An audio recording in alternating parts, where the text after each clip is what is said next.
Hello guys, मैं Shardul Vajpayee GS की इस क्लास में आपका स्वागत करता हूं।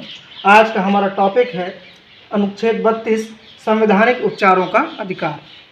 जैसा कि अभी तक हमने मौलिक अधिकारों को पढ़ा और मौलिक अधिकारों में बहुत सारे अधिकार, समानता का अधिकार, स्वतंत्रता का अधिकार, शोषण के विरुद्ध अधिकार, धार्मिक स्वतंत्रता का अधिकार, शिक्षा एवं संस्कृति के अधिकारों को अभी तक हमने समझा और जाना। परंतु आज का टॉपिक है हमारा अनुच्छेद 32 संवैधानिक उपचारों का अधिकार। वास्तव में भाग 3 में जो हमारे मौलिक अधिकार दिए गए हैं वो मौलिक अधिकारों को लागू कराने की ताकत किसी अनुच्छेद में है, वह अनुच्छेद 32 में है। आर्टिकल 32 जो है अनुच्छेद 32 है, वास्तविक रूप से स्वयं में कोई अधिकार न होकर अन्य मौलिक अधिकारों की रक्षा का उपाय है। यानी कि अनुच्छेद 32 स्वयं कोई अधिकार न होकर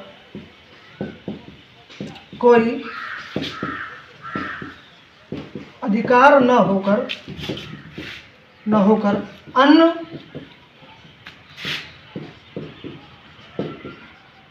अधिकारों की रक्षा का उपाय है।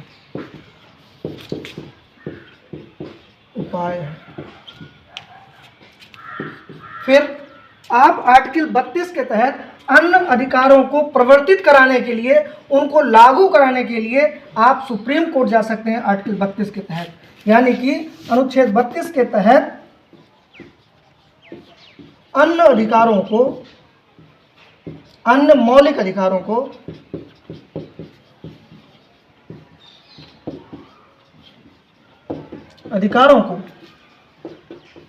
प्रवर्तित कराया जा सकता है,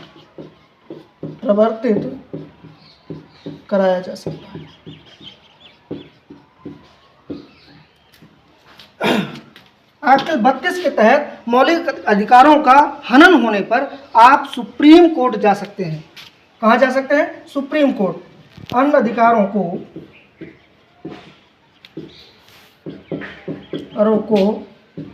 लागू कराने हेतु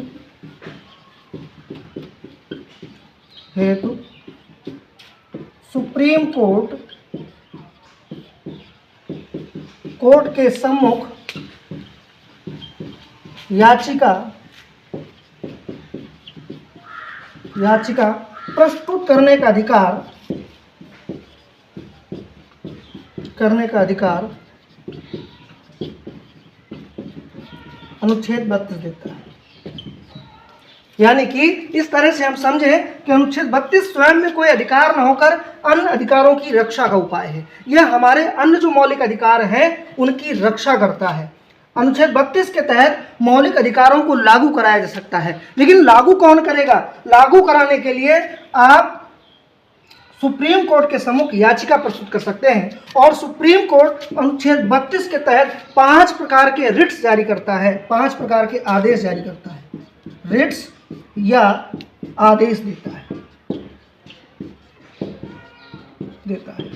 ये जो रिट्स हैं ब्रिटेन के सम्राट के द्वारा उनके नागरिकों को जो विशेषाधिकार दिए जाते थे, विशेषाधिकार आदेश दिए जाते थे, उन्हीं के समान है। इसलिए इन 5 रिट्स को न्याय का झरना कहा जाता है।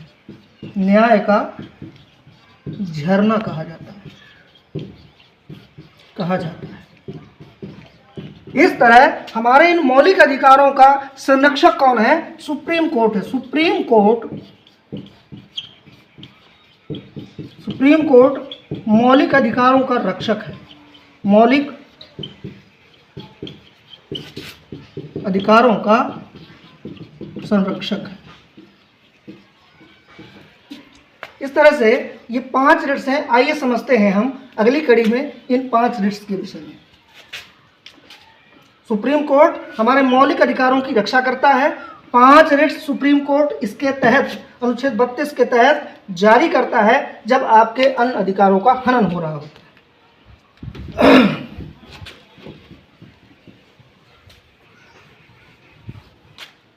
चलो, जो 5 रिट्स हैं सुप्रीम कोर्ट जारी करता है। सुप्रीम कोर्ट कौन से? बंदी प्रत्यक्षीकरण हैबियस कॉर्पस बोलते हैं इसको, नंबर 1। नंबर 2 परमादेश मैंडबस। नंबर 3 अधिकार प्रक्षा को वारंटो। नंबर 4 प्रतिषेध प्रोहिबिशन प्रतिषेध। और नंबर 5 उत्प्रेषण सरसरी उत्प्रेषण। ये जो 3 अधिकार हैं, 3 रिट्स हैं, सॉरी क्षमा करें, 3 रिट्स हैं, बंदी प्रत्यक्षीकरण, परमादेश और अधिकार प्रक्षा है। यह किसी शासकीय अधिकारी को या किसी व्यक्ति को जारी किया जा सकता है, शासन के लिए है।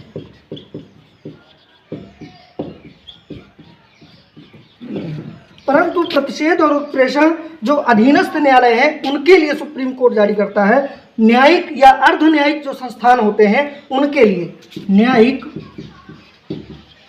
या अर्ध न्यायिक संस्थानों के लिए इस तरह से बंदी प्रत्यक्षीकरण, हैबियस कॉर्पस, परमादेश, मैंडमस, अधिकार प्रक्षा, को वारंटो, प्रतिषेध, प्रोहिबिशन और उत्प्रेषण सरसरी, इस तरह से सुप्रीम कोर्ट 5 ये रिट्स जारी करता है, 5 आदेश जारी करता है जब किसी व्यक्ति के मौलिक अधिकारों का हनन होता है और वह व्यक्ति सुप्रीम कोर्ट के सम्मुख अपनी याचिका दायर करता है। इसके बाद समझते हैं हम बंदी प्रत्यक्षीकरण।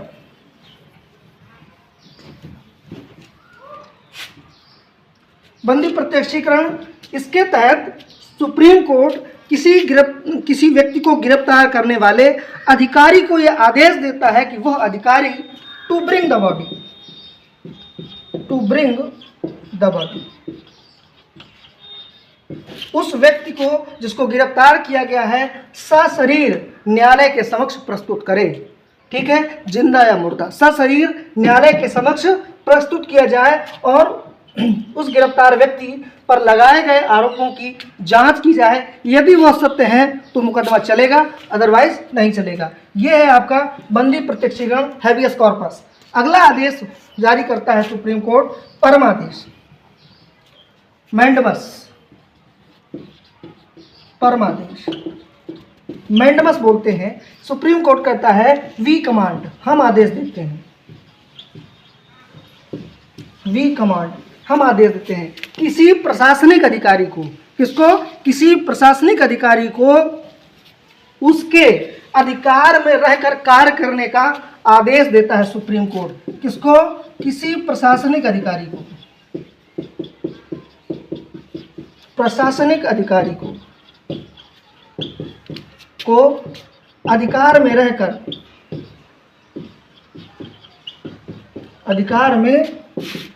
रहकर कार्य करने का आदेश देता है, करने का आदेश देता है। यह है आपका परमादेश। इसके बाद को वारंटो, अधिकार प्रक्षा समझते हैं। अधिकार प्रक्षा नंबर 3 था, अधिकार प्रक्षा, को वारंटो। इसके तहत किसी भी पद को ग्रहण करने वाले अधिकारी से ये पूछता है, यदि वह व्यक्ति, वह अधिकारी उस पद के योग्य नहीं है, कि बाय विच अथॉरिटी, किस अधिकार से तुमने इस पद को ग्रहण किया है, इस संबंध में वह अधिकार प्रक्षा का आदेश जारी करता है, रिट जारी करता है। जब कोई व्यक्ति उस पद के योग्य ना होकर भी किसी प्रशासनिक पद को या किसी दायित्व का निर्वहन करता है, तब सुप्रीम कोर्ट अधिकार प्रक्षा नामक रिट जारी करता है। आइए समझते हैं अगला अधिकार, अगली रिट, प्रतिषेध। प्रतिषेध, प्रोहिबिशन। जब किसी, ये क्या है? न्यायिक या अर्ध न्यायिक संस्था के लिए, न्यायिक या अर्ध न्यायिक। अर्ध न्यायिक होता क्या है? जब किसी कोर्ट में, यानी इसमें सुप्रीम कोर्ट अपने अधीनस्थ कोर्ट को यह आदेश देता है कि जब किसी मुकदमे को वो सुन रहा हो, किसी प्रकरण को वो सुन रहा हो, उसके दौरान कार्रवाई को उसके अधिकार क्षेत्र से बाहर जाने के लिए, वह अपने अधिकार क्षेत्र का अतिक्रमण करके, उल्लंघन करके वह किसी मामले की सुनवाई कर रहा हो, उसको रोकने के लिए प्रतिषेध नामक रिट जारी करता है। और इसमें प्रतिषेध में होता क्या है, रोक दो। यानी कि आप जिस प्रकरण की सुनवाई कर रहे हैं, लोअर कोर्ट उसका अधीनस्थ न्यायालय जिस मामले की सुनवाई कर रहा है वह उसके अधिकार क्षेत्र में नहीं है, उसको रोकने के लिए प्रतिषेध नामक रिट जारी करता है। अगली रिट है हमारी उत्प्रेषण। क्या है, उत्प्रेषण, सरसरी उत्प्रेषण। उत्प्रेषण के तहत कोर्ट, इसमें भी सुप्रीम कोर्ट अपने अधीनस्थ न्यायालयों को, अपने से जो उसके अधीनस्थ न्यायालय हैं उन्हें भी अपने अधिकार क्षेत्र से बाहर जाकर सुनवाई करने से रोकता है। और रोकता तो है ही, रोक दो तथा मामले को हमारे पास भेजो, हमारे पास भेजो। इस तरह से आर्टिकल 32 में सुप्रीम कोर्ट 5 प्रकार के रिट्स जारी करता है, जिनका भी हमने जिक्र किया। बंदी प्रत्यक्षीकरण, परमादेश, अधिकार परीक्षा, प्रतिषेध और उत्प्रेषण।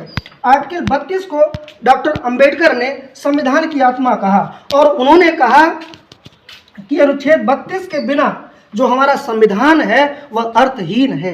एक प्रश्न और बनता है कि प्रस्तावना को संविधान की आत्मा किसने कहा है? ठाकुर दास भार्गव ने। ठाकुर दास भार्गव ने किसको? प्रस्तावना को, प्रस्तावना को संविधान की आत्मा कहा, आत्मा कहा। परंतु आर्टिकल 32 को डॉक्टर अंबेडकर ने संविधान की आत्मा कहा और उन्होंने कहा कि अनुच्छेद 32 के बिना हमारा संविधान कैसा है? अर्थहीन है, बेकार है। इस तरह से हमने अनुच्छेद 32 को समझा। अब आइए हम समझते हैं हमारे संविधान में एक आर्टिकल था, आर्टिकल 31, अनुच्छेद 31, संपत्ति का अधिकार। आर्टिकल 31 31 था, इसको 31 का भी लिख सकते हैं। संपत्ति का अधिकार, जिसे 42 संपत्ति का अधिकार था ये, अधिकार जिसे 44वें संविधान संशोधन के द्वारा, कॉन्स्टिट्यूशन अमेंडमेंट 1978 के द्वारा कानूनी अधिकार, संपत्ति का अधिकार को कानूनी अधिकार 301 के तहत कानूनी अधिकार बना दिया।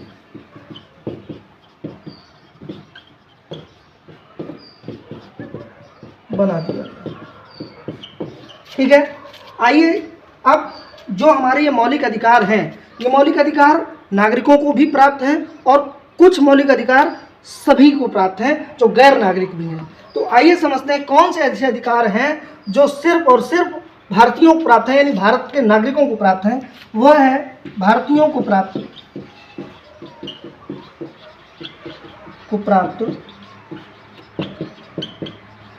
मौलिक अधिकार।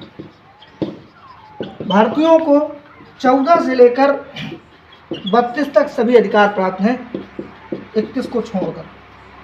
परंतु जो विदेशियों को, गैर नागरिकों को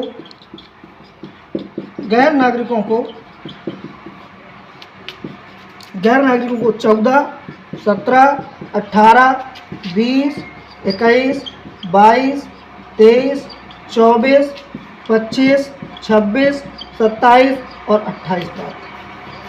लेकिन कुछ ऐसे मौलिक अधिकार हैं जो सिर्फ और सिर्फ भारतीयों को प्राप्त हैं, केवल भारतीयों को प्राप्त है, केवल भारतीयों को प्राप्त